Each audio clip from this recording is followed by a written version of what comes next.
Warahmatullahi wabarakatuh. Waalaikumsalam warahmatullahi wabarakatuh. Bismillah, salatu wassalamu ala rasulillah wa ala alihi wa ala. Alhamdulillahirabbil alamin. Segala puji bagi Allah Subhanahu wa taala. Salawat dan salam juga kita curahkan kepada junjungan kita Nabi Muhammad sallallahu alaihi wasallam, juga pada para keluarganya, para sahabatnya, dan insyaallah kita akan selalu tetap berharap dan lelah-lelahnya kita berharap hingga akhir usia kita agar kita telah mendapat syafaatnya dari Nabi Muhammad sallallahu alaihi wasallam. Jamaah Masjid Al-Muhajirin dan hadirin semua di Zoom meeting siang hari ini, insya Allah kajian kita di Senin pertama seperti biasa akan diisi oleh Ustaz Farid Nu'man. Topik yang akan kita bahas di siang hari ini adalah tentang mahabbatullah, yaitu agar cinta tidak bertepuk sebelah tangan. Judulnya agak-agak romantis tadi ya. Insya Allah penuh hikmah nih kayaknya nih. Berat. Mudah-mudahan yang orang-orang yang agak-agak cintanya agak-agak kering siang ini menjadi bersemi kembali, semangat siang hari ini, jangan ngantuk.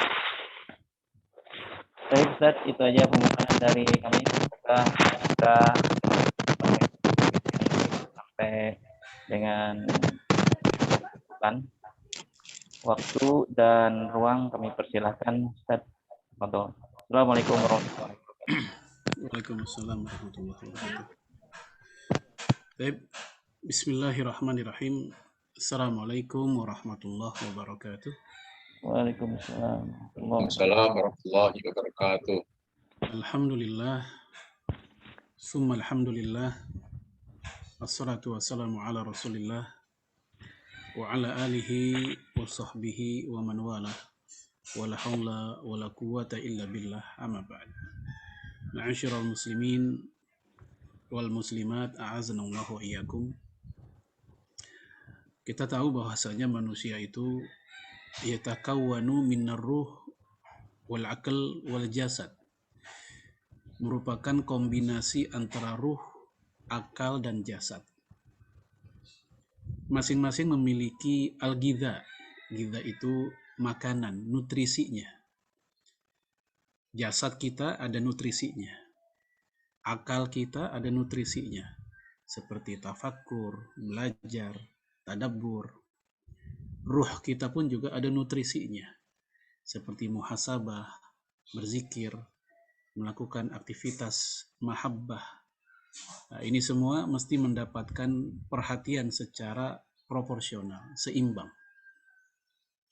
Oleh karena itu, ketika Rasulullah alaihi salatu wassalam dilaporkan oleh seorang wanita, seorang istri yang merasa ditinggalkan, dalam artian tidak terlalu dipedulikan oleh suaminya karena suaminya begitu aktif dengan ibadah. Hak-hak sebagai seorang istri nampaknya diabaikan oleh suami tersebut. Maka dilaporkan ke Rasulullah Shallallahu Alaihi Wasallam, dan Rasulullah akhirnya memanggil suaminya untuk mengklarifikasi supaya ada berita yang seimbang, cover both sides. Ya, bukan hanya dari sisi laporan si pelapor, tapi yang terlapor juga di cross check. Ternyata si laki-laki itu, si suami itu mengakui, ya, membenarkan laporan atau keluhan istrinya. Ya, target dia seperti itu adalah supaya memiliki kesamaan, ya, kualitas ibadah dengan Rasulullah Shallallahu Alaihi Wasallam. Nah, ternyata Rasulullah bukannya bangga dengan suaminya, dengan laki-laki itu, tetapi malah memberikan nasihat agar laki-laki itu berdiri di atas kaki yang seimbang. Kata Rasulullah, innali badanika alaika haqqan. Badan kamu, fisikmu punya hak. Wa innali azwajika alaika haqqan. Istrimu juga punya hak. Wa innali ahlika alaika haqqan. Keluarga kamu pun juga punya hak. Wa innali ainika alaika haqqan. Matamu untuk istirahat pun juga punya hak. Fa'ti dhi haqqin haqqah. Maka berikanlah hak itu sesuai dengan porsinya. Nah, jamaah sekalian, a'azanallahu wa iyyakum, dalam konteks kajian keislaman juga demikian. Ya, kita mungkin setelah cukup banyak mempelajari tentang ilmu-ilmu syariat, ilmu-ilmu tentang fikih, tentang hukum, tentang halal haram, tentang perintah dan larangan, dan yang semisal itu. Maka untuk menyeimbangkan, ya kita juga mesti mempelajari tentang ya bagaimana seorang muslim taqarrub ilallah, pendekatan diri kepada Allah Subhanahu wa taala. Bagaimana seorang muslim meraih cintanya Allah Subhanahu wa taala. Ya, kalau kita ya ditanya oleh orang, apakah Anda mencintai Allah? Jawaban kita iya. Kita semua mengakui kita mencintai Allah. Tetapi kalau pertanyaannya dibalik, apakah Allah mencintai kita? Maka kita, apa jaminannya? Apa indikator bahwa Allah mencintai kita? Buktinya dari mana? Biasanya kita akan sulit memberikan jawaban. Apa kira-kira? Karena kita tidak mau pula over pede gitu ya. Wah, saya yakin banget Allah cinta saya. Ya begitu ditanya apa buktinya, kita pun tidak bisa membuktikan. Oleh karena itu, jamaah sekalian, azanallahu yakum, terlepas dari husnuzon billah, kita berbaik sangka kepada Allah bahwa Allah mencintai hambanya. Namun demikian, kita juga mesti mengetahui apa saja hal-hal yang mesti kita lakukan, yang dengan itu Allah memberikan cintanya kepada hambanya. Jamaah sekalian, secara umum, mahabbatullah atau cintanya Allah itu ada dua macam. Pertama, mahabbatullah ammah, cinta Allah secara umum. Maksudnya, secara umum seluruh makhluk pada hakikatnya mendapatkan kasih sayang Allah, mendapatkan cintanya Allah. Kita diberikan kehidupan, kita diberikan kesehatan, kita diberikan udara, air, panas matahari secara gratis, semua ini bukti cinta Allah kepada hamba, indikator cinta Allah kepada hamba secara umum. Siapapun hamba tersebut, muslimkah, non-muslimkah, ya solehkah, jahatkah, mukminkah, munafikkah, semua mendapatkan ya perhatian yang sama, curahan kasih sayang yang sama. Dalam konteks Allah sebagai khalik dengan kita sebagai makhluk. Nah, jenis yang kedua, mahabbah khosoh, yaitu cinta secara khusus, yaitu untuk orang-orang spesial, orang-orang tertentu, di mana cinta jenis ini tidak diberikan sembarang, ya tidak kepada semua orang. Ya sama seperti seorang ayah, seorang ibu, ya pada prinsipnya mereka mencintai semua anak-anaknya. Tetapi seringkali ada anak tertentu yang memang memiliki keunggulan, baik keunggulan dari sisi ya rajinnya, responnya, ibadahnya, ya nurutnya, taatnya dibanding saudaranya yang lain. Biasanya secara alamiah, dan kita pun tidak bisa menyembunyikan, kita akan merasa begitu luar biasa sayangnya kepada anak tersebut. Walaupun secara umum kita menyayangi semua anak kita. Nah, dalam mahabbatullah juga demikian. Nah, di sini kita ingin tahu apa saja aktivitas atau perbuatan kita yang secara khusus bisa memunculkan mahabbatullah khosoh tadi, cinta Allah secara khusus. Nah, semoga kita ketika membahas masalah ini bukan sekedar untuk mengkoleksi ya apa saja sih kira-kira, tetapi lebih dari itu kita mencoba dari sekian banyak cara tersebut kita bisa mengeksekusinya walaupun hanya 1-2 hal atau 1-2 pintu. Jadi pintu untuk meraih mahabbatullah itu banyak. Ya kalaupun kita sulit memasuki di pintu yang mana, tapi kita punya kesempatan dan peluang untuk masuk lewat pintu yang lain. Baik, yang pertama yaitu cinta Allah Azza wa Jalla akan diturunkan, akan diberikan, akan dianugerahkan kepada orang yang mengikuti sunnah Nabi Sallallahu Alaihi Wasallam atau mengikuti seluruh risalah yang dibawa, yang diajarkan, yang diwariskan oleh Rasulullah Sallallahu Alaihi Wasallam kepada manusia, kepada umatnya. Kita lihat dalilnya. Qul in kuntum tuhibbunallah. Wahai Muhammad, katakanlah. Jadi Allah memerintahkan kepada Rasulullah untuk berbicara kepada umat manusia. Katakan, bilangin ke mereka. In kuntum tuhibbunallah. Kalau kalian mengaku cinta Allah, kalau kalian mengaku mencintai Allah Subhanahu wa taala, maka fattabi'uni, ikutilah aku. Aku di sini maksudnya Rasulullah.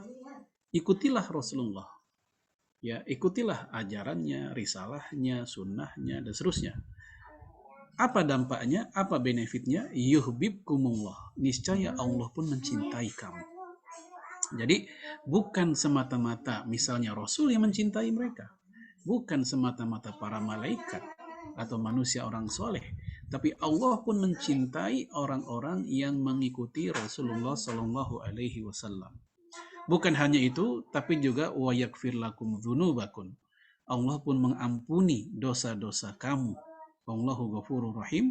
Allah Maha Pengampun lagi Maha Penyayang. Jadi ada dua ya balasan atau keuntungan yang dikabarkan dalam konteks ayat ini, yaitu pertama Allah mencintai, yang kedua Allah pun mengampuni dosa-dosa orang yang mengikuti Rasulullah. Nah, jamaah sekalian Bapak Ibu, maksud dari mengikuti Rasulullah adalah mengikuti secara paradigmatik, ya, secara konsep kerangka berpikir, baik kerangka berpikir, kerangka beraktivitas, dan juga ucapan.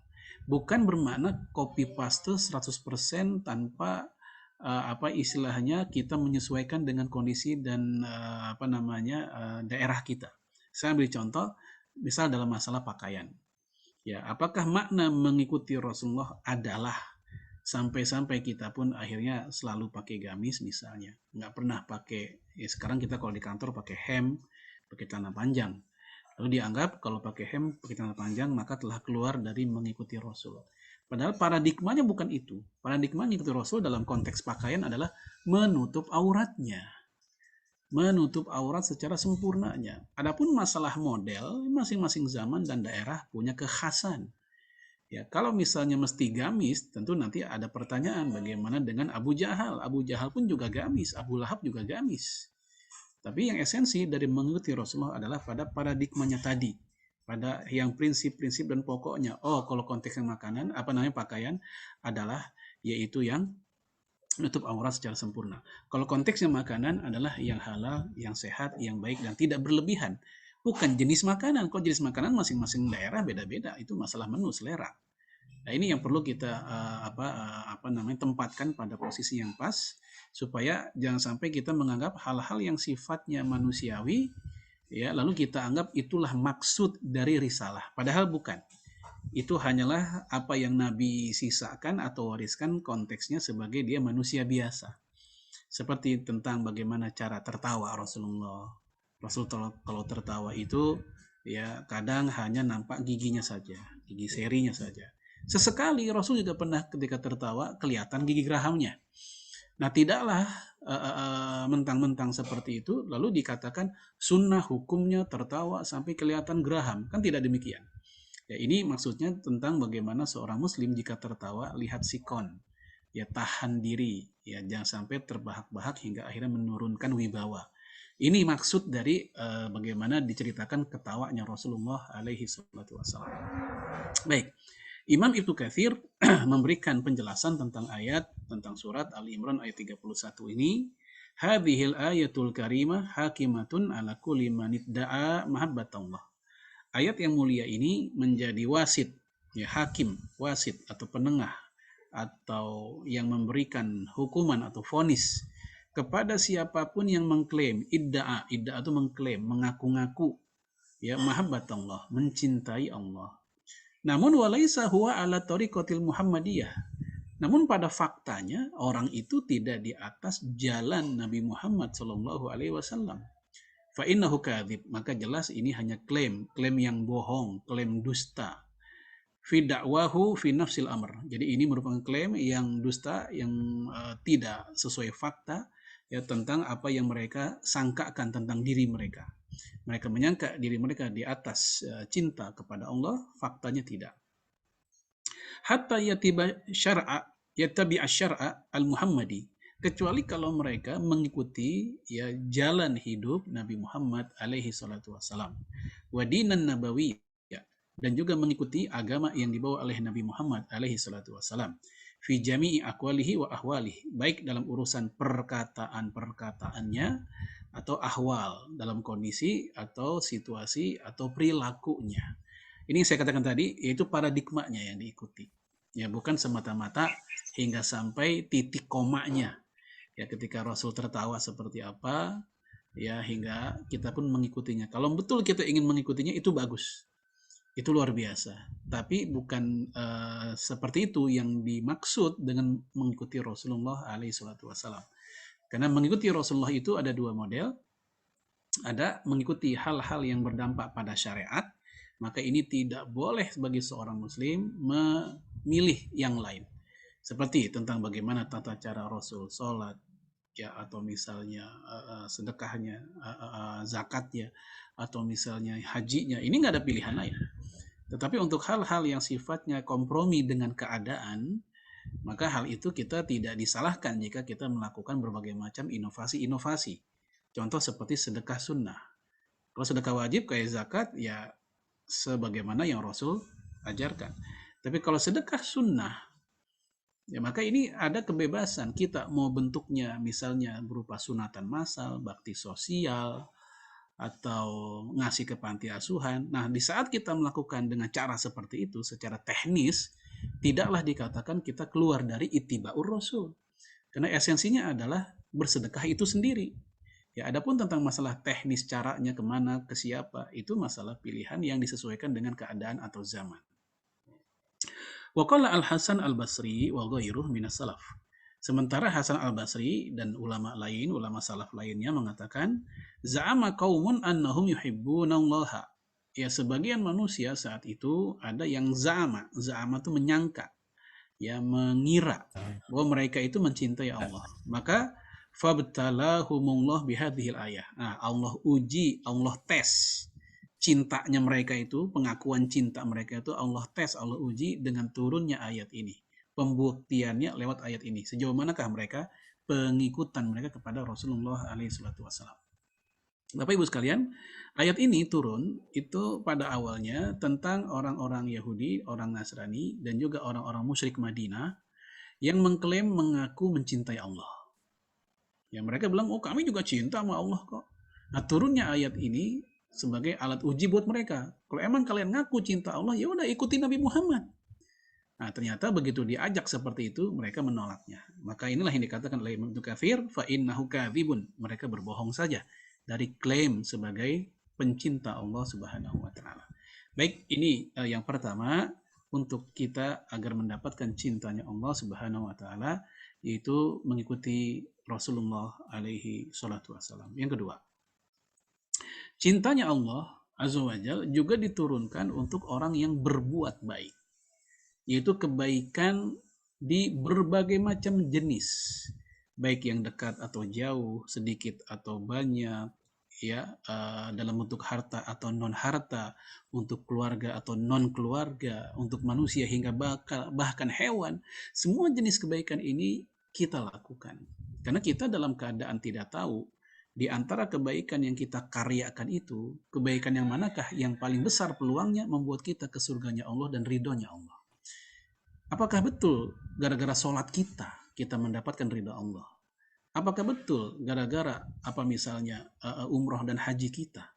Jangan-jangan gara-gara di saat kita menyeberangi seorang kakek tua, seorang nenek tua yang udah nggak bisa jalan dan berbahaya kalau dia nyebrang di jalan. Kita melihat dia kesulitan, berkali-kali mau nyebrang gagal, ketakutan, dan kita ada di situ. Maka kita bantu, nek atau kek, ayo saya bantuin nyebrang pelan-pelan. Nah, ternyata dikala manusia cuek dengan orang ini, tapi kita peduli, ikhlas, kita nggak ada pikiran macam-macam, apalagi upah tidak ada. Nah, bisa jadi inilah yang membuat kita dimasukkan ke surga oleh Allah Subhanahu wa taala. Jika ada seekor anjing yang kehausan dikasih minum saja hingga panjang umur itu anjing, membuat si pemberi minum seorang wanita yang buruk akhlaknya bisa masuk surga, apalagi yang diselamatkan bukannya anjing tetapi manusia. Maka jamaah sekalian, jangan pernah meremehkan kebaikan yang kita lakukan, walaupun dalam kacamata kita itu kecil, ya, dalam pandangan manusia itu remeh, tapi di mata Allah bisa besar karena faktor keikhlasan, karena faktor betapa tulus apa yang kita lakukan. Allah berfirman, wa ahsinu innallaha yuhibbul muhsinin.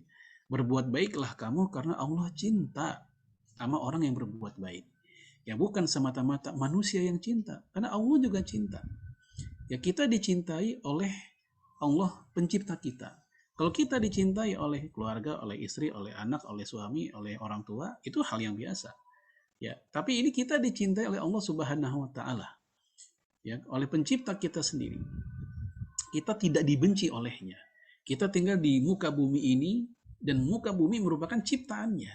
Berarti kita tinggal di sebuah tempat di mana pemilik tempat itu ridho sama kita. Ini kan luar biasa. Maka jamaah sekalian, jadikanlah cinta Allah itu sebagai fokus dari semua apa yang kita lakukan. Apakah dengan begini Allah cinta sama saya? Apakah dengan begitu Allah cinta sama saya? Ya, apakah jika saya ikut aktivitas ini Allah cinta sama saya? Kalau saya ikut acara itu, apakah Allah benci atau cinta? Nah, dengan berpikir seperti itu jamaah sekalian, insya Allah perilaku kita relatif lebih terjaga. Kemudian, Syekh Muhammad Rashid Ridha, beliau menjelaskan ayat ini bahwasanya merupakan perintah untuk berbuat baik secara umum. Jadi secara umum maksudnya ya jangan pilih kasih. Ya selagi kita bisa bersedekah ya sedekah. Kalau nggak bisa sedekah tapi bisa nyumbang tenaga ya tenaga. Tenaga pun nggak ada tapi nyumbang gagasan kebaikan ya gagasan. Gagasan pun nggak punya minimal jangan ganggu. Itu juga udah sebuah bentuk kebaikan. Nah jamaah sekalian azanallahu iyyakum jami'an. Allah menciptakan manusia dengan kemampuan atau potensi yang beda-beda. Saya yakin di antara kita punya kelebihan di satu hal tapi kurang di hal yang lain. Oleh karena itu, asah baik-baik kelebihan tersebut. Dan jangan pernah putus asa atas kekurangan yang kita miliki. Karena manusia tidak ada yang sempurna. Kita tahu hal itu. Di tengah kehebatan seseorang, dia mungkin ada 1-2 titik kelemahan. Di tengah kelemahan manusia, mungkin dia ada 1-2 titik kelebihan. Maka fokuslah atas kelebihan itu dan berkaryalah sebaik-baiknya di situ, yang bisa jadi disitulah menjadi sebab surganya kita, ya, atau sebab turunnya ridha Allah kepada kita. Baik. Lalu kata Imam Rashid Ridha, berbuat baiklah kalian pada setiap perbuatan kalian dan berinfak termasuk di dalamnya. Jadi infak itu hanyalah salah satu dari makna ya al-ihsan dalam konteks ini. Baik, jemaah sekalian, ini yang kedua. Ya, cinta Allah akan Allah berikan kepada orang yang berbuat baik, bahkan jika kebaikan itu pun kita berikan kepada non-muslim. Ya, selama non-muslim itu kafir zimmi, bukan kafir harbi ya. Kafir zimmi itu orang kafir yang mau hidup berdampingan secara damai dengan kita. Silakan. Dan Rasulullah punya kebiasaan dahulu ketika di Madinah itu memberikan sedekah sunnah kepada orang-orang musyrik.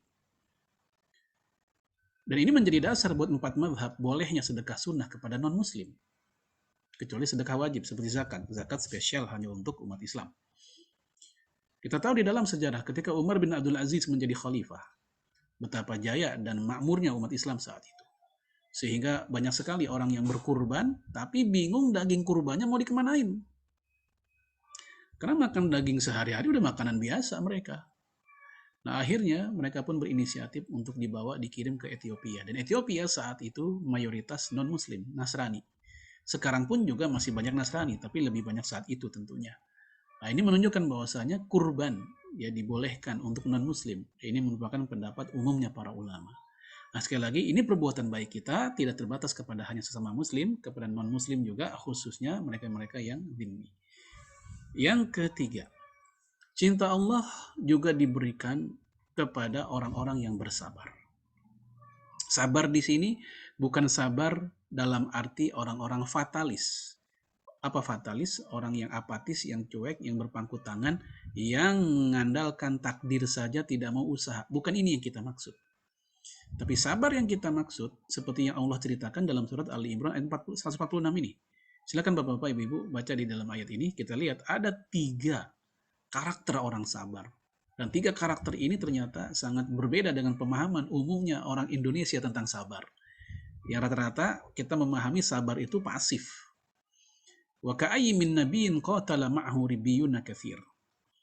Ya, fama wahanu lima asabahum fi sabilillah. Wa man dha'ufu wa mastakanu wallahu yuhibbus sabirin. Ya, dan berapa banyak para nabi yang berperang bersama pengikutnya orang-orang bertakwa. Mereka tidak lemah, mereka tidak lesu, dan mereka tidak menyerah. 3 hal, tidak lemah, tidak lesu, dan tidak menyerah. Inilah sabar. Sehingga Allah katakan, wallahu yuhibbus sabirin, Allah cinta dengan orang-orang sabar. Imam Ahmad bin Hambal ditanya tentang siapa sih orang yang masuk surga. Beliau menjawab, di surga hanya ada dua kelompok manusia, orang bersyukur dan orang bersabar. Syukur merupakan bekal atau modal sukses, kaya, bahagia. Sementara sabar merupakan bekal dan modal orang-orang sukses. Kita lihat Fathu Mekah, penaklukan kota Mekah itu setelah 21 tahun dakwah. 13 tahun mereka di Mekah, kemudian 8 tahun di Madinah. Setelah itu mereka Fathu Mekah. Habis Fathu Mekah, ya mereka kembali lagi ke Madinah pasca perang Hunain. Hingga akhirnya wafatnya Rasul di sana, di Madinah. Puluhan tahun. Kalau kita lihat hari ini, pejuang, saya ambil contoh pejuang Palestina. Ya, mereka tahun 87 ya mendirikan Hamas dengan Izzuddin Al-Qassamnya. Saat itu senjata mereka baru batu, ketapel, hanya ya seperti itu saja. Sekarang sudah berlalu 30-an tahun. Mereka sudah punya senjata yang di luar dugaan tentara Zionis. Mereka sudah punya peluru atau misil yang sudah sampai ke seluruh kota-kota Israel. Ini tentu kesabaran mereka yang demikian panjang. Tapi kesabaran yang progres. Mereka belajar, mereka studi banding, mereka ini, mereka itu. Akhirnya mereka mampu secara mandiri membuat senjata sendiri. Sabar yang seperti ini yang kita maksud. Yang dengan itu Allah turunkan cintanya. Wallahu yuhibbus sabirin. Allah mencintai orang-orang sabar. Maka jemaah sekalian, mohon maaf, ya ini ada bagian yang perlu kita tegaskan ke saudara-saudara kita. Ketika mereka memahami sabar itu adalah diam. Sehingga tipis perbedaan antara ini orang sabar atau emang orang nggak punya wibawa. Sabar atau emang nggak punya daya. Lain antara sabar dengan sabar yang dimaksud dalam Islam. Ya, sabar dalam Al-Quran yang dimaksud adalah tadi, tidak lemah, tidak lesu, dan tidak menyerah. Baik jemaah sekalian, ini yang ketiga yang menjadi sebab turunnya cinta Allah kepada manusia. Wallahu yuhibbus sabirin. Yang keempat, cintanya Allah Azza wa Jal juga turun kepada orang yang senantiasa menjaga kesucian dirinya. Ya, mau laki-laki ataupun perempuan. Walaupun ayat ini atau ayat 109 ini lagi membicarakan laki-laki yang ada di masjid. Fihi rijalun yuhibbu ayyatatahharu wallahu yuhibbul mutahhirin. Di dalam masjid itu ada laki-laki yang senantiasa mensucikan dirinya dan Allah cinta sama orang yang mensucikan dirinya. Nah, ayat ini walaupun membicarakan kaum laki-laki, namun secara hikmah dan pelajaran ini berlaku global, mau laki mau perempuan sama. Imam Ibnu Katsir dalam tafsirnya menjelaskan ayat ini bahwasanya kesucian yang dimaksud meliputi kesucian fisik, toharoh hissiyah, dengan istinja, dengan wudhu, tayamum, mandi, kemudian izalatun najasah, menghilangkan najis. Ini sudah umum. Bahkan biasanya kalau dengar kata toharoh, asosiasi pemikiran kaum muslimin tuh langsung ke sana. Toharoh udah kepikirannya wudhu. Ya toharoh kepikirannya air, debu begitu. Padahal dalam konteks ini kata Imam Ibnu Katsir, maksud yang juga tidak boleh dilupakan adalah toharoh qalbiyah, yaitu bersucinya hati. Gimana maksudnya? Bersucinya hati itu gimana maksudnya? Itu hati yang bersih, yang suci dari kesyirikan. Hati yang suci dari ketidakikhlasan. Hati yang suci dari riya. Hati yang suci dari suuzon billah, ya, baik buruk sangka kepada Allah, buruk sangka kepada takdir, buruk sangka kepada sama manusia, hasad, dengki, bersuci dari hal ini. Dan sayang agenda pembahasan tentang bersuci hati, toharoh qalbiyah, jarang. Ya kebanyakan orang kalau bicara toharoh ya fisik lagi. Ya karena memang masyarakat Indonesia khususnya masyarakat fikih ya kita belajar apapun atau membahas kajian keislaman, ujung-ujungnya kalau di masyarakat itu pasti fikih yang ditanyain.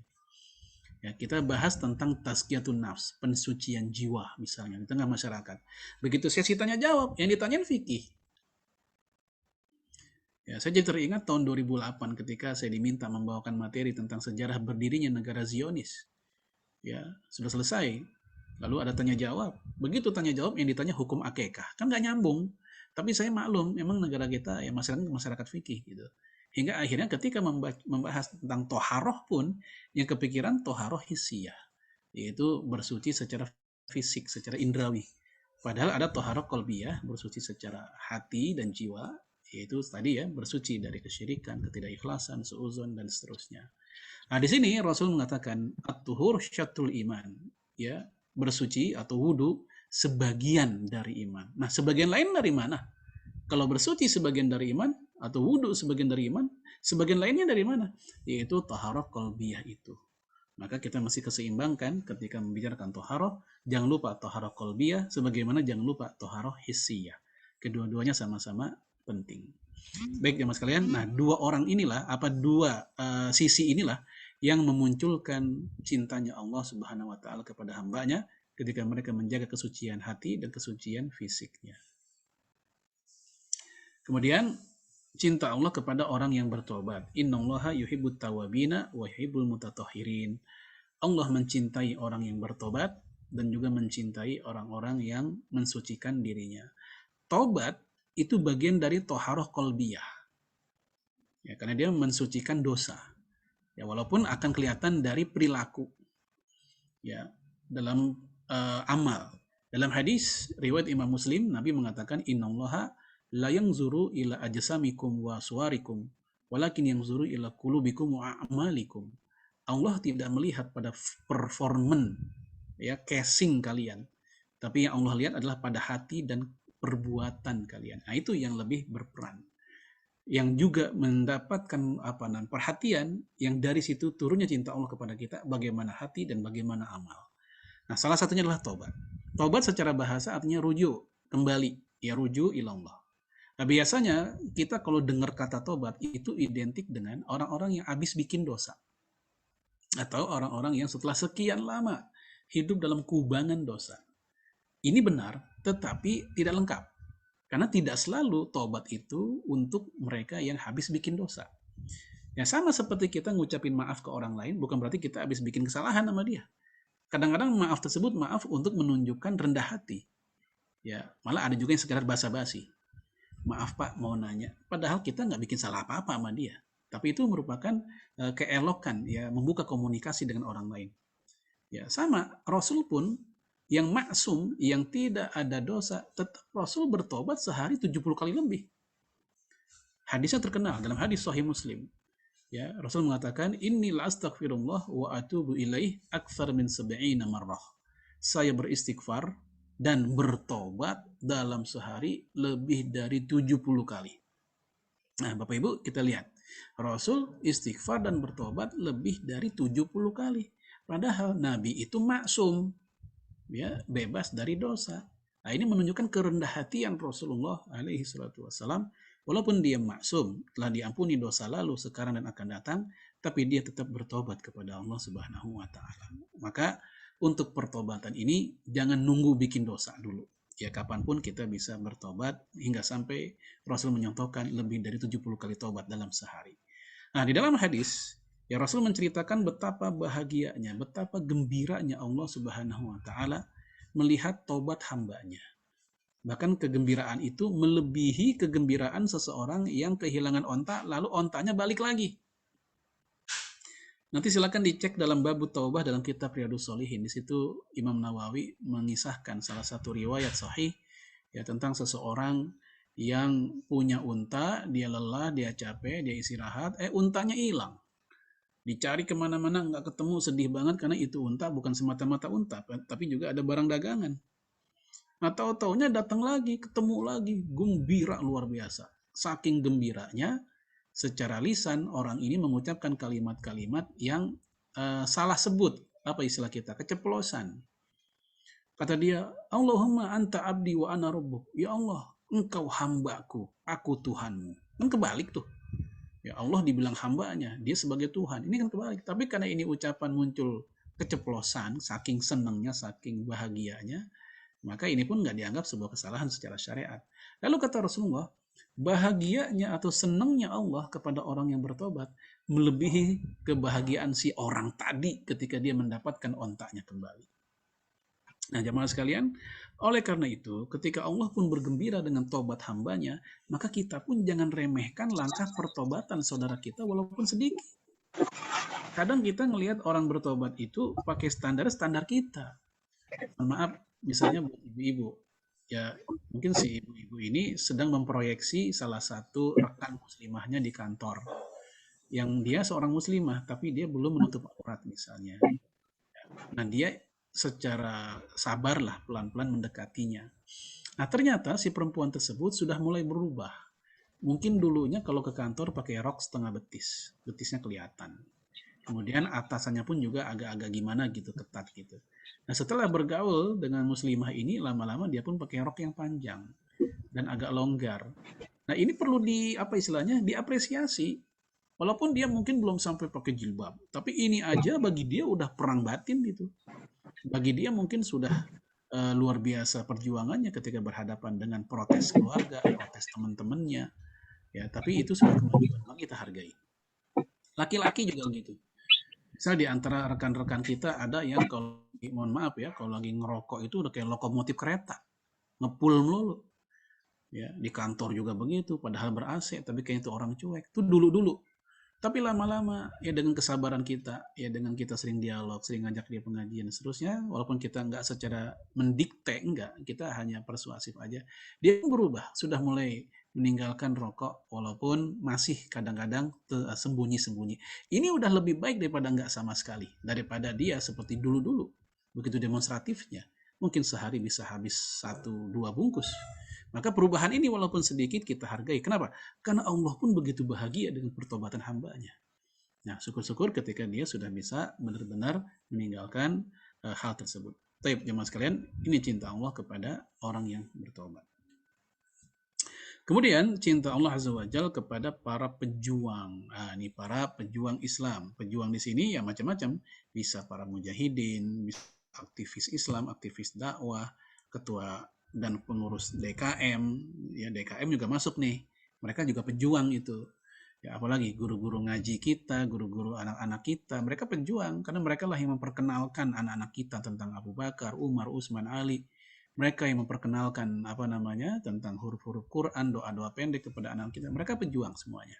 Nah, ketika mereka semua saling kerjasama, ibarat main bola, oper-operannya bagus begitu. Yang seperti ini ya Allah gambarkan sebagai kaum yang berperang seperti kokohnya bangunan. Al-mu'min lil mu'min kal bunyan yashuddu ba'dahu ba'dhan wa syabbaka baina asabihi. Ya Nabi bilang begitu. Mukmin yang satu dengan mukmin yang lainnya bagaikan bangunan, ya satu sama lain saling menguatkan, bukan satu sama lain saling merobohkan. Satu sama lain saling curiga, saling senggol menyenggol supaya rubuh yang satunya, tidak, tapi saling menguatkan. Wasyabbaka baina asabihi. Lalu Nabi pun menjalin jari jemarinya seperti ini. Ditasbik istilahnya sebagai bahasa kinayah, bahasa simbol dari persatuan umat Islam. Nah, kalau di Al-Qur'an dikatakan innallaha yuhibbul ladzina yuqatiluna fi sabilihi shaffa. Allah mencintai, Allah cinta, Allah suka kepada orang-orang yang berperang di jalannya secara ya barisan teratur. Annahum bunyanun marsus, seakan-akan mereka bagaikan bangunan yang kokoh. Ini yang diinginkan. Keragaman ormas Islam, keragaman apalagi banyak ya majelis taklim di kita. Ada masjid aja banyak, ada Badan Kontak Majelis Taklim, ada JPRMI, ada BKPRMI. Ya kalau ormas ya ada, kita tahulah ada Muhammadiyah, NU, Al-Wasliyah, Jamiat Khair, Al-Irsyad. Al-Irsyad pun ada 2, Al-Irsyad Al-Islamiyah, ada Perhimpunan Al-Irsyad, ada Perti, Persatuan Tarbiyah Islamiyah, wah macam-macam. Nah, apakah gara-gara itu kita nggak bisa ya sofan ka'annahum bunyanun marsus? Bisa. Ya, tidaklah keluar dari makna bersatu selama mereka mau koordinasi. Fenomena 212 di Monas 2016, 5 tahun yang lalu, itu ngumpul di sana antara yang pro tahlilan dan tidak tahlilan di sana. Ya, ngumpul di sana antara yang pro maulid dan yang tidak maulid. Ya, ngumpul di situ antara orang-orang yang meyakini Allah fis sama, Allah di langit, dan meyakini Allah itu ada tanpa tempat. Allah tidak butuh tempat, tapi mereka ketika itu bisa bersatu, bisa bergandeng tangan. Perbedaan di antara mereka ya bisa mereka redam dengan tujuan yang lebih besar saat itu, perjuangan umat Islam. Jadi jemaah sekalian, berjihad secara berkelompok-kelompok juga bukan kesalahan. Nanti silakan dicek dalam surat An-Nisa ayat 71 ya, An-Nisa 71. Aman. Ya ayyuhalladzina amanu khudhu hithrakum fanfiru thubatin aw infiru jami'a. Wahai orang beriman, berangkatlah kalian ya secara berkelompok-kelompok atau secara berbarengan. Nah, dalam ayat itu disebutkan ada dua opsi dalam berjuang. Pertama, silakan berkelompok-kelompok atau langsung berbarengan. Berkelompok-kelompok asalkan tadi dia masih mau untuk koordinasi satu sama lain, dialog, ya. Maka yang seperti ini tidaklah keluar dari makna ka'annahum bunyanun marsus. Dan tetap mereka akan mendapatkan cintanya Allah Subhanahu wa taala. Dan jangan lupa di masa Rasulullah alaihi salatu wasallam, para sahabat Nabi oleh Rasulullah tidaklah dilebur misalnya menjadi ummatul Islamiyah. Mereka tetap ada ansor. Mereka tetap ada muhajirin. Ya, di antara mereka pun ada juga dengan al-Ghifarinya, ada yang Asy'arinya, ada yang al-Ansorinya, ya, ada yang macam-macam marga-marga mereka. Dan Rasulullah tidak memandang itu sebuah ancaman atas persatuan umat Islam. Keislaman mereka tidak lantas membuat ya Rasul menghapus identitas dari mana mereka berasal atau kabilah atau sukunya. Salman al-Farisi tidak lantas menjadi Salman al-Islami. Nah, sekali lagi itu data sejarah bahwasanya adanya kelompok-kelompok itu selama membuat mereka tetap bersatu, tidak membuat mereka lebih bangga di atas keislamannya, itu nggak ada masalah. Baik, ini cinta Allah kepada para pejuang yang mau bersatu padu. Walaupun mereka berbeda-beda dalam ya akar budayanya. Kemudian jamaah sekalian, ya Allah juga menurunkan cintanya kepada orang yang zuhud. Apa sih zuhud? Nah, Bapak Ibu, ini kalau kuping kita dengar kata zuhud, itu yang kebayang orang susah. Ya. Yang kebayang tuh orang yang sangat sederhana. Padahal zuhud itu nggak gitu. Mohon maaf. Zuhud itu orang yang mengambil dunia, memakainya ya sesuai dengan apa yang dia perlukan. Jadi bukan anti dunia, bukan mencoret dunia, bukan membuang dunia, atau nggak perlu dunia, bukan. Dia perlu dunia, tapi sejauh yang dia butuhkan. Dia butuhnya emang 10, ya dia pun ngambil 10. Tetangganya butuhnya 100, dia ngambil 100, sesuai kebutuhan. Maka ini semua nggak keluar dari garis zuhud. Saya ambil contoh, misalnya Pak Chandra punya anak 3 misalnya. Dan anaknya udah pada gede. Yang kuliah udah 2, SMA 1, laki semua lagi. Ini misalnya ya. Akhirnya mikir juga nih kalau pakai angkot, kalau pakai Gojek, ongkos gede banget nih. Kalau udah offline ya. Akhirnya kita kepikiran untuk ya Pak Chandra kepikiran untuk beli motor aja deh satu-satu. Ya, itu jatuhnya lebih murah malah. Nah, akhirnya dibeliin motor satu-satu. Belum lagi motor si ayahnya, Pak Chandra-nya. Belum juga istrinya, kalau istrinya juga punya aktivitas. Ya, di mana Pak Chandra nggak mau melihat istrinya berduaan dengan tukang Gojek misalnya. Akhirnya beli motor 5, 3 buat anak, 1 buat Pak Chandra, 1 buat istrinya. Nah, begitu tetangganya ngelihat Pak Chandra punya motor 5, tetangganya itu nggak boleh berpikirannya enggak. Wah, ini orang nggak zuhud nih, motor punya banyak banget. Padahal 5 itu sesuai kebutuhan, itulah yang dia ambil. Yang salah jika nggak butuh 5, ngapain beli 5? Ya, rumah begitu besar, kamarnya 5, kamarnya 6, padahal anak baru 1. Buat siapa? Ya mohon maaf, pembantu tidak ada, mertua pun juga jarang nginep, akhirnya terjadilah tabzir, mubazir. Itulah yang sudah keluar dari zona zuhud. Jadi zuhud itu ngambil dunia, memanfaatkan dunia sesuai yang dibutuhkannya. Ya Rasulullah, ya sahabat Nabi bertanya, wahai Rasul, dullani ala amalin idza amiltuhu habani Allah wa habani nas. Tunjukkan kepada saya amal, aktivitas yang jika saya lakukan, Allah cinta, manusia juga cinta. Ya Allah cinta, manusia juga cinta. Gimana caranya? Nah, Rasul menjawab, izhad fid dunya. Zuhudlah kamu terhadap dunia. Niscaya yuhibbukan nas. Yuhibbukan Allah. Allah akan cinta kepadamu. Karena kita menjadi pribadi yang tidak serakah sama dunia. Ya, kita dapat seberapa ya kita terima. Kalau nggak dapat ya udah. Nggak sedih. Kehilangan dunia kita nggak sedih. Kalau dapat pun nggak menjadi gila, nggak menjadi terlalu berlebihan. Wazhad fima indan nas. Dalam hadis lain, wazhad fima aidin nas. Dan zuhudlah kamu terhadap harta yang dikuasai oleh manusia, yang dimiliki oleh orang lain. Ini bukan nas. Niscaya orang lain juga cinta sama kamu. Karena kalau kita zuhud sama harta orang-orang, kita jadi nggak perlu dengan harta milik mereka, maka posisi kita di saat bersama sama mereka itu bukan ancaman buat mereka. Kebersamaan kita bersama mereka tidak dianggap bahaya atau musuh, karena kita nggak pernah ngiri terhadap apa yang mereka miliki. Itulah yang membuat lahirnya cinta manusia kepada kita. Ini zuhud. Bapak Ibu sekalian, itulah tentang definisi zuhudnya dan juga cara ya menjadikan zuhud sebagai turunnya cinta Allah Azza wa Jalla kepada kita. Nah, kemudian jamaah sekalian, yang terakhir ya, ini langsung oleh Rasulullah alaihi salatu wassalam dimasukkan dalam satu hadis ya, satu set, ada 3 hal yang membuat Allah mencintai mereka. Innallaha yuhibbul abda, Allah mencintai seorang hamba yang pertama at-taqi, yang bertakwa. Yang kedua al-ghani, yang kaya. Yang ketiga al-khafi, yang tersembunyi, maksudnya menyembunyikan amal soleh. Nah, yang takwa itu yang gimana? Ini kan bahasa udah jadi bahasa Indonesia. Ya, sampai-sampai non-muslim pun ya disumpah jabatan bertakwa kepada Tuhan yang Maha Esa. Ya, kita kembalikan definisi takwa sesuai dengan definisi bahasa aslinya, bahasa Arab, bahasa Quran. Imam Ibnu Katsir dan Imam Al-Baghawi mengutip dari Ibnu Mas'ud. Nah, ini saya ringkas di sini.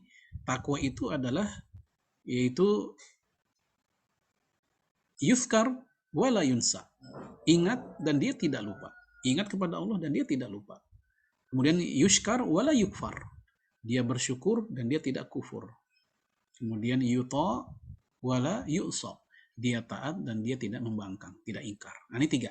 Syukur, tidak kufur, ingat, tidak lupa, taat dan tidak membangkang. Ini definisi takwa.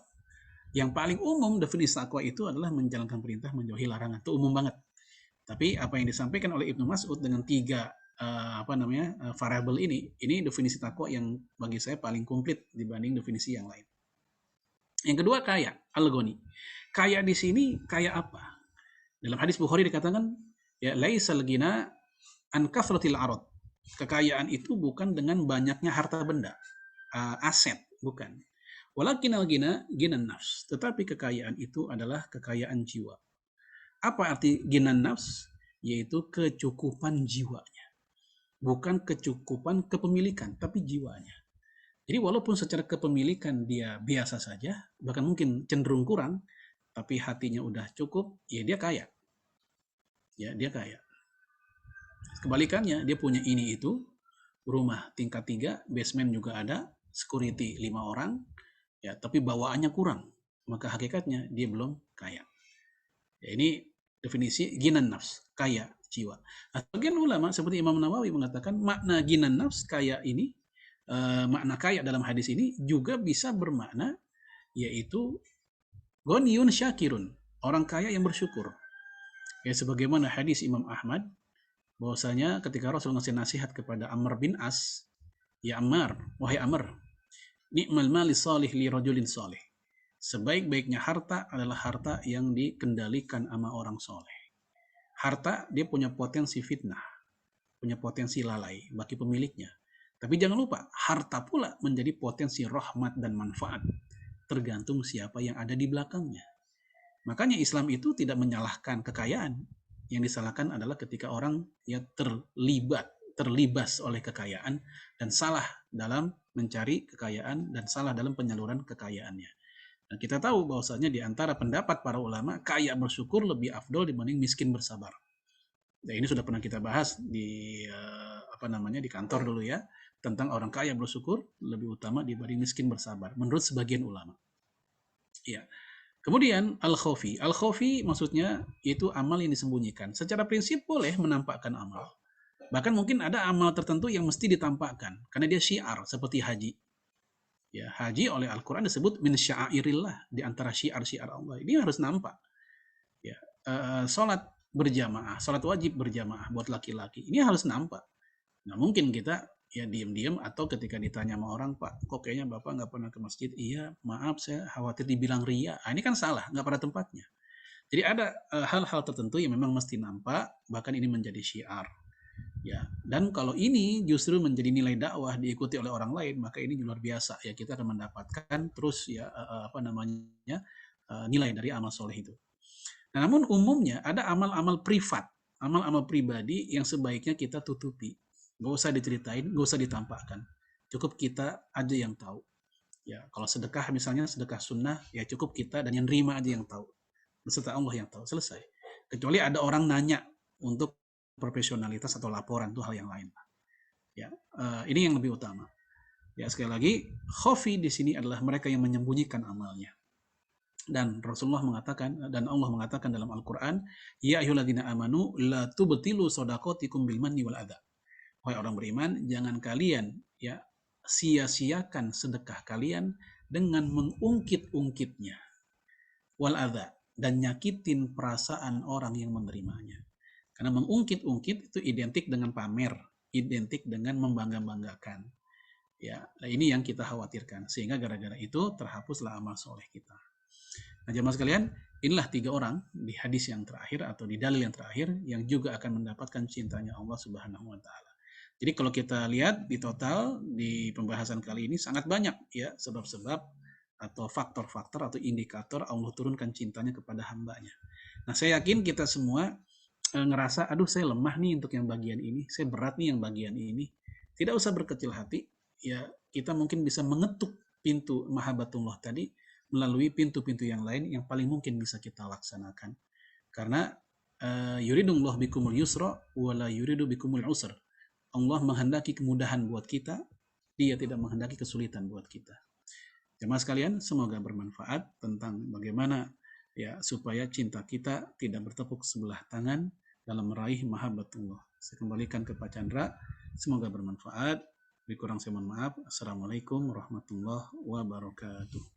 Waalaikumsalam warahmatullahi wabarakatuh. Wabarakatuh. Atas kajiannya yang membahas topiknya seperti apa namanya Ustaz, sedikit atau gampang didengar, tetapi ketika poin demi poin Ustaz paparkan, seolah-olah kita sepertinya sulit untuk masuk dalam semua kategori Ustaz ya.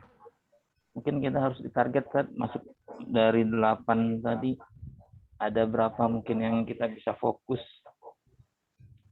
Nah, kalau kita pilih sabar, ternyata sabar enggak dalam pengertian kita selama ini. Sabar diem aja saja, dipukul sabar gitu. Atau pengertian tobat sendiri, sering juga kita menganggap bahwa tobat itu hanya ladangnya orang-orang berdosa. Sementara kita yang seolah-olah dilupakan, kita melakukan banyak dosa yang tidak terasa kita lakukan.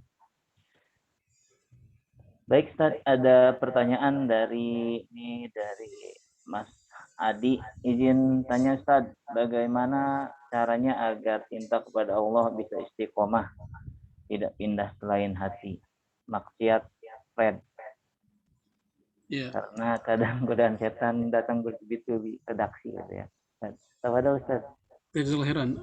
Ini sama-sama ya, jadi kita sama-sama membenahi diri. Ini bukan hanya jamaah semua, saya pun juga demikian. Ini dalam masalah seperti ini tidak ada yang lebih baik di antara kita kecuali takwanya.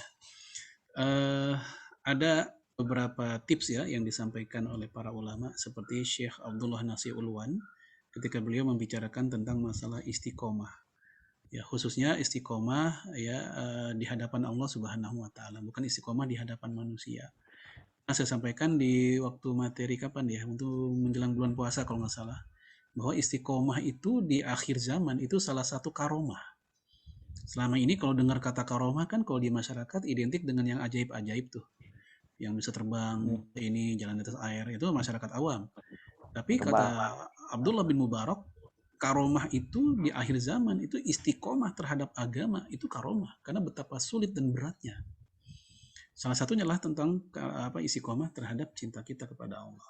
Kadang kita lagi bagus ibadah, lagi luar biasa, lagi merasakan betul manisnya ibadah, Ya baca Quran dikit, pengen nangis, dengar azan langsung merinding, pengen buru-buru ke masjid. Tapi ada masa-masa di mana kita dengar azan biasa saja. Kering hati, aduh udah azan lagi. Padahal zuhur baru tadi, itu komentar kita ternyata. Yang pertama, kata beliau rahimahullah, yaitu hendaknya kita mencari atau berkumpul atau menciptakan bi'ah solihah.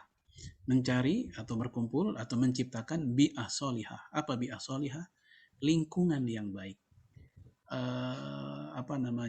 Milieu yang baik lah. Ya, kalau lingkungan secara offline nggak ketemu, ya paling nggak lingkungan secara online. Grup-grup WA pun grup-grup yang bisa bikin kita nambah ilmu, nambah iman. Bukan sekedar grup untuk hiburan, untuk ya kongko-kongko semata-mata, tapi lebih dari itu.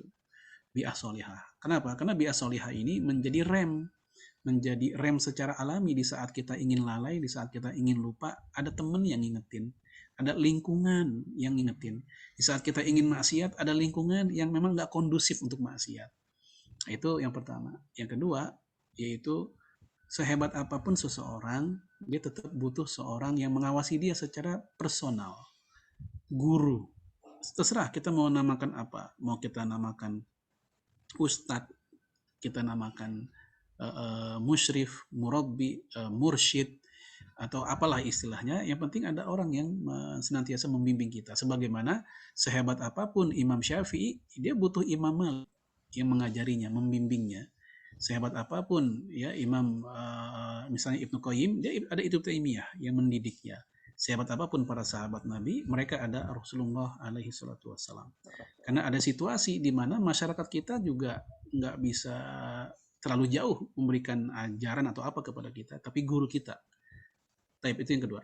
Yang ketiga adalah yaitu tanggung jawab pribadi, istilahnya tarbiyah zatiyah. Ada keadaan di mana kita nggak bersama lingkungan yang baik, ada keadaan di mana kita nggak bersama guru-guru kita, tapi ada keadaan di mana kita harus bertanggung jawab dengan diri kita sendiri. Kita bikin kurikulum, kita bikin target-target pribadi. Ya, kalau kita lagi begini, lagi maksiat, apa yang kita lakukan? Kalau kita lagi lupa, apa yang mesti kita lakukan? Ingat dulu Umar bin Khattab telat sholat berjamaah asar gara-gara keenakan di kebun. Kan kisahnya terkenal tuh. Ya, saking enaknya di kebun, dia baru ingat, oh ya udah asar. Langsung dia ke masjid. Nyampe di masjid ternyata jamaah udah bubar. Nah, dia pun menghukum dirinya dengan cara menyedekahkan kebunnya sebagai bentuk mu'aqobah, ya sanksi atas kelalaian. Nah, hari ini banyak kayak Umar bin Khattab, orang yaitu sering telat asar, telat zuhur, tapi nggak punya kebun, tuh dia masalahnya. Nah, cuman bedanya kalau Umar bin Khattab lalai gara-gara kebun, kita lalai gara-gara WA. Nah, gitu. Jual Berarti handphonenya. HP-nya yang dijual. HP yang disedekahin. Terlepas dari itu ya, ini mu'aqobah. Dulu Ma'ruf bin Hasan, dia salah satu ulama hadis ya. Diceritakan bahwa beliau ini ngelihat rumah bagus, rumah cakep, rumah indah. Lalu mulutnya ngasih komentar. Sebenarnya sih wajar ya, kalau pakai standar kita mah wajar gitu. Dia bilang begini, ini rumah bagus banget. Ya Masya Allah, ya ma'ajmal hadal bait. Ini rumah indah banget. Begitu dia sampai rumah, dia mikir, apa perlunya saya ngomongin rumah bagus? Kan Allah udah ngasih saya rumah. Kalau saya ngomong kayak tadi, aduh saya khawatir saya nggak bersyukur. Nah gara-gara itu aja, dia langsung menghukum dirinya dengan cara puasa setahun penuh. Kalau kita kan mikir, emang apa salahnya sih ada rumah bagus kita bilang bagus? Malah aneh kalau rumah bagus kita bilang jelek.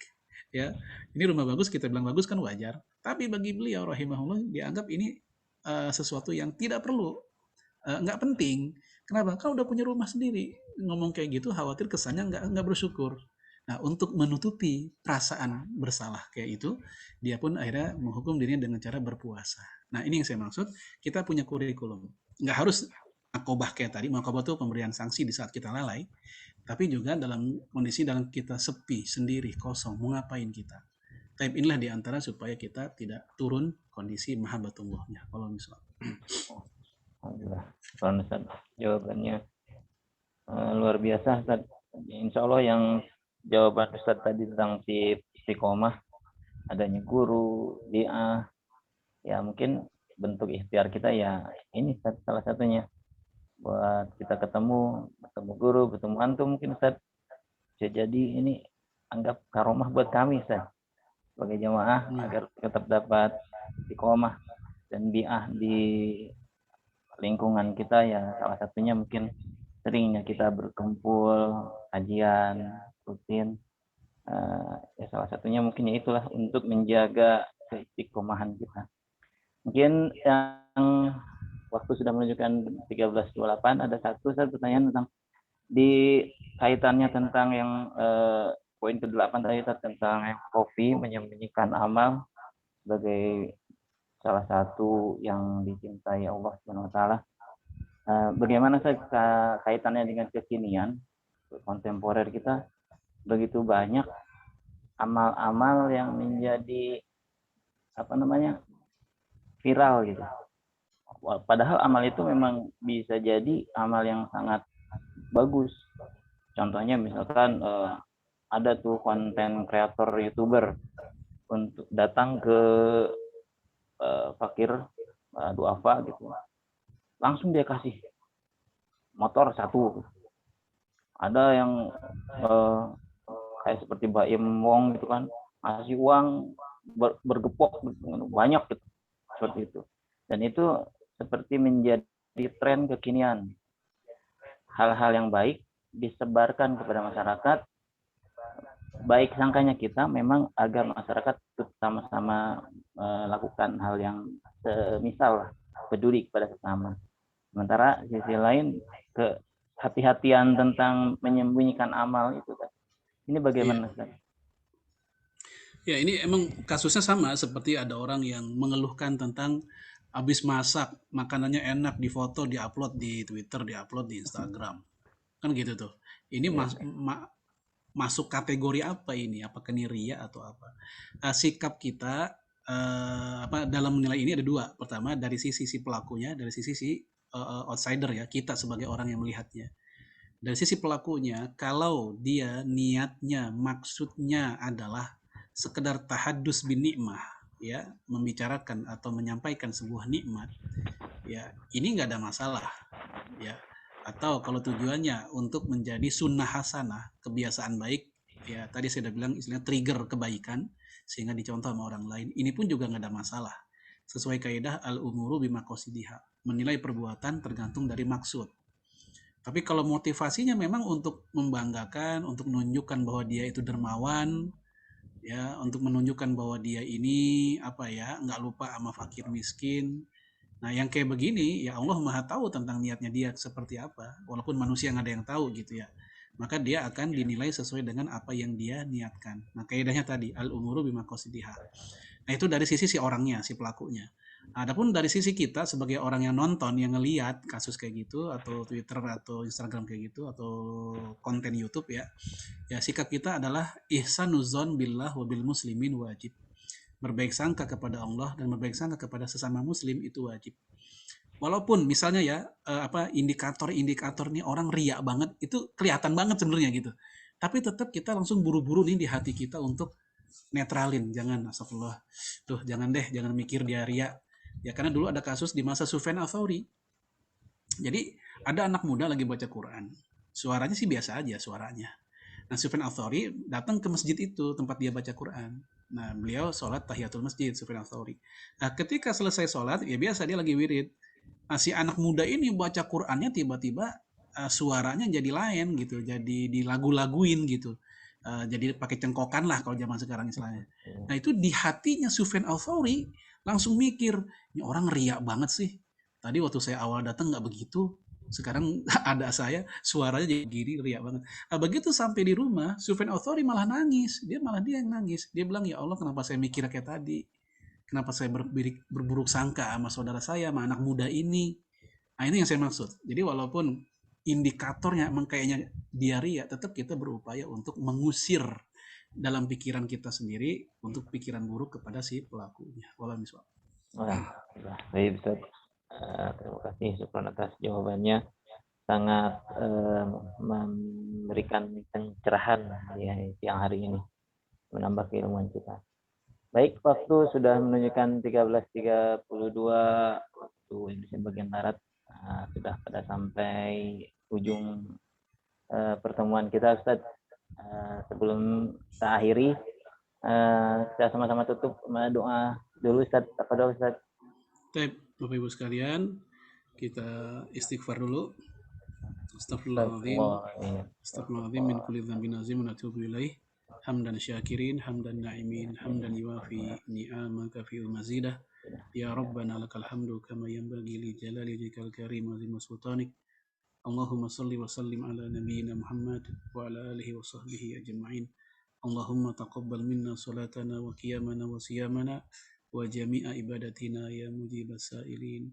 Rabbana la tuzigh qulubana ba'da idh hadaitana wa hab lana min ladunka rahmah innaka antal wahhab. Rabbana hab lana min azwajina wa dhurriyyatina qurrata a'yun waj'alna lil muttaqina imama. Allahumma amitna 'alal Islam, Allahumma ahyina 'alal Islam. Allahumma amitna 'alal Qur'an was sunnah, Allahumma ahyina 'alal Qur'an was sunnah ya Allah ya rabbal alamin. Allahumma adfa'anna al-bala wal riba waz zina wal mihan wal fitan wal fahsya wal munkar ma zahara minha wa ma batan fi biladin Indonesia khassah wa fi buldanil muslimina amma ya rabbal alamin.